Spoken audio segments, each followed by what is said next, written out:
করতে আমরা সহ্য করে যাই, কিন্তু মা ঠাকুরন যে সহ্য করার কথা বলছে সেটা হচ্ছে সন্তোষ সহ সহ্য করা, যাকে শাস্ত্রীয় ভাষায় তিতিক্ষা বলা হয়েছে। সহনম সর্বদুঃখানাম অপ্রতিকারপূর্বকম।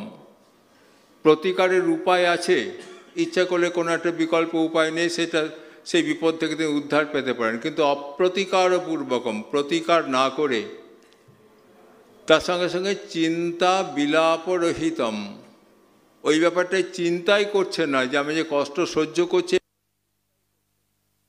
আর বিলাপও তার নাই যে হাই রে কেন আমার এরকম হলো, আমি তো জীবনে কোনোদিন কাউকে কষ্ট দিইনি, আমাকে কেন কষ্ট ভোগ করতে হচ্ছে, ইত্যাদি বিলাপ আমরা খুব করি। যখন কেউ পুত্রহারা হন তিনি ভাবেন যে হাই রে আমার উপর এই কষ্ট কেন, আমার এই যন্ত্রণা কেন, আমি তো কাউকে কোনোদিন কষ্ট দিইনি, আমাকে এত বড় এই দুঃসহ যন্ত্রণা কেন সহ্য করতে হচ্ছে। এটা কিন্তু বিলাপের পর্যায়ে পড়ে।